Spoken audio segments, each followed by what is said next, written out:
Hey guys, welcome back to Home Built, and today I have come over, I'm back in LA, I'm back at Performance Developments, and we are going to start assembling my engine.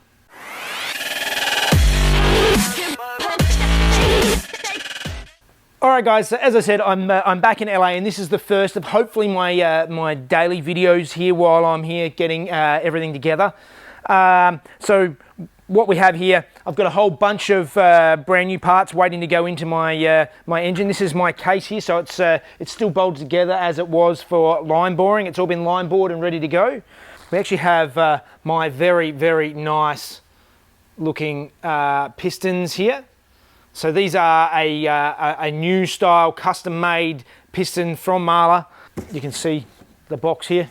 It's got shorter ring heights than factory. It's also, you can see it's a much smaller piston than what most of the pistons are, because most of the parts for these engines are still basically 40-year-old design. So even if you're getting a new piston, you're still getting a 40-year-old design piston, and this is using much more modern technology. Unfortunately, we couldn't go. Neil was actually planning on using even smaller pistons again, and also having it top guided, but unfortunately the castings for that start at 93 millimeters, and these are 92 millimeters. These are still a big step up over the old ones, but we work with what we've got. Okay, so the job we're trying to get covered today is we're going to start looking at these heads and assemble the heads. Now, these heads have all been gone through. They've been they've been twin plugged. So we have a second plug hole. I can't even see which one's the second one. I think that's the new one. But either way, we have twin plug heads.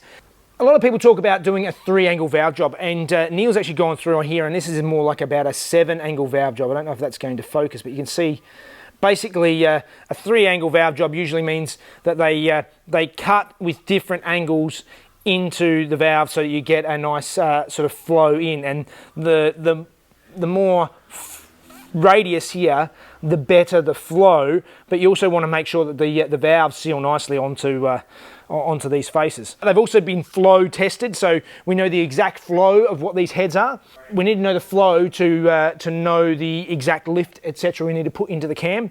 So the cams have all been designed for this this engine, this head.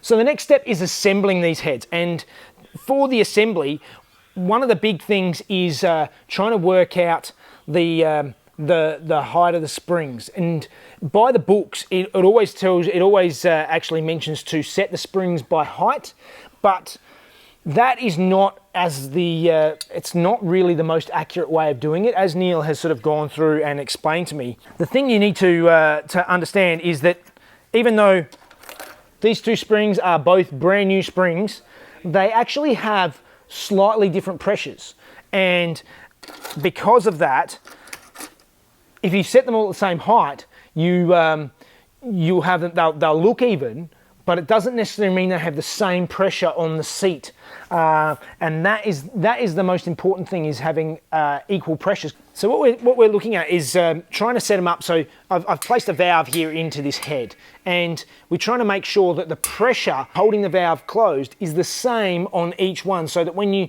push against it, it takes the same force from each lobe to push against this, and that keeps the engine nice and even, because excess pressure is horsepower lost, basically. So if it takes more pressure than you need to hold this closed, then you're just wasting horsepower pushing against springs, which is not what we want. We want the most efficient use of our horsepower as there is.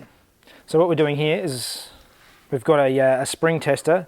So we've put the spring inside the tester, and basically what it does is, as Neil's pulling this lever down, it's actually testing the rate of the spring the whole way down. This is all computer calibrated, so we know the forces through the whole rate of the spring and the height at which it goes down to bind. You can see on this graph here that the spring rate is nice and even all the way through. There's no, particularly because there's a spring inside a spring, they're not rubbing against each other, otherwise you'd get spikes there or whatever, it's a nice, even, smooth spring rate.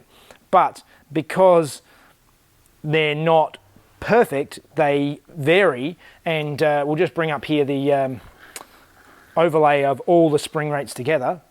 So you can see here that the springs are good, but there's still variation. There's still, I don't know how well the camera's picking it up, but there's a dozen different springs there that are all very slightly different. And basically what we're looking at is that at this height of 1.431, it's 56 pounds of pressure.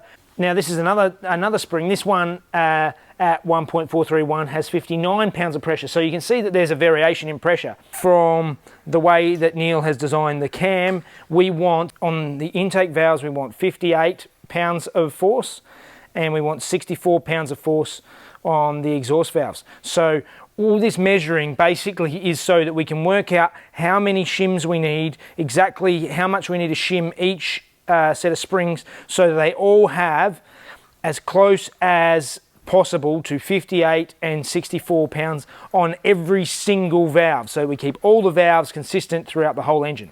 This is showing all of the valves here, and basically what we've got is this is the bind height, so the height that the springs bind at. We know that. We know the seat heights. So this goes through and works out the shims we need for each spring so that we get our force. So this is the 58, or this is 57.51, and the 64, so 63.1. That's as close as we can get with the shims that are available, because obviously you don't have infinite thickness shims, but to get it down to 0.005 of an inch, that is all worked out here so that we get the most even pressure on every single valve all the way through the engine. All right, we're jumping around a bit backwards and forwards here, but we're back onto the case and we're trying to install the case savers into the case. And we're actually having a few issues with them. For starters, the issue is that they've got such a large taper on the end of the case saver. I don't know if you can see it, if we focus on it, that they're actually not biting in square into the case. They just keep wanting to cock themselves over. So what we're doing is we're just chucking them in the lathe and just changing the taper on the end slightly so that they're actually biting nice.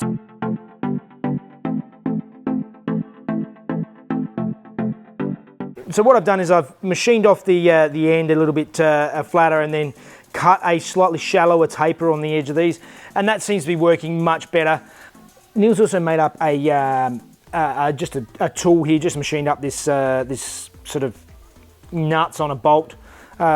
This nice taper here makes it a lot easier, if I don't drop it, to put these case savers in. So, and just screw the case saver onto this, and then I can use that, and I can screw that into the case.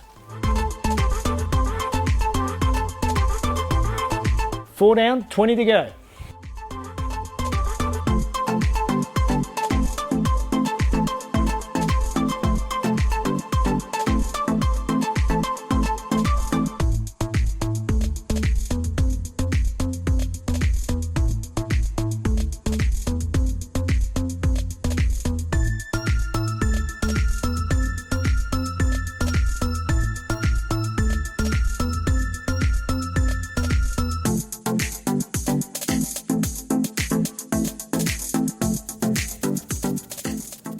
Okay, case savers are all in, and the case is now looking like it's almost ready to go. Neil is down setting up the heads, just getting ready to do a bit more machining on them.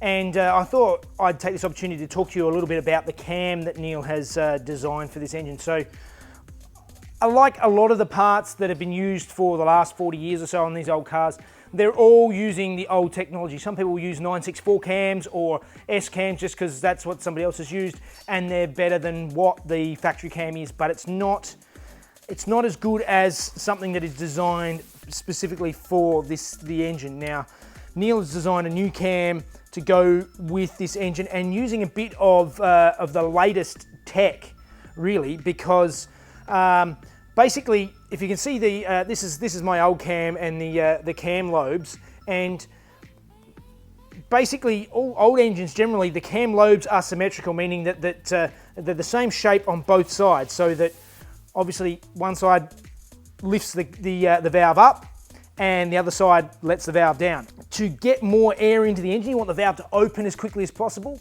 but if you let it slam shut, you'll get valve bounce, where it'll come down too hard and hit the head and bounce, and you get all sorts of issues.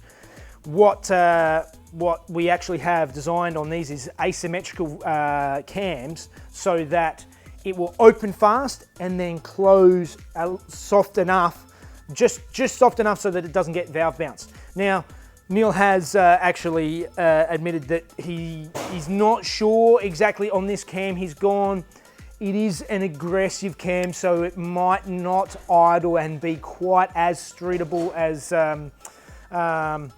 it could be. He's sort of balanced it out because we haven't gone really huge ports. We've stuck with 38mm ports. We haven't gone up to 40mm ports, where he's sort of balancing that out with the cam, trying to keep this as a streetable engine. So it's not going to be a full-on track weapon. That's not what I wanted. I wanted something that I can still drive. So we'll see how they go. But it's definitely it's all been matched to the exact flow of this head, with the balanced to the spring rates, balanced to everything is all worked out and balanced together, as opposed to just sort of putting this with that because it does better.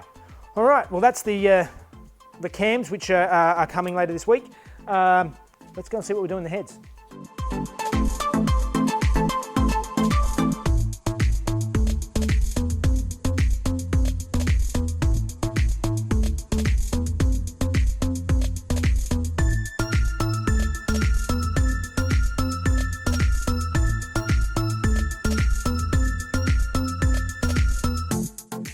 All right, so what you just saw us doing there is we were mounting in the grooves to put in our head gaskets, or they're crush rings. So we have this copper ring that we're putting in here, and there's actually 2 of them going in.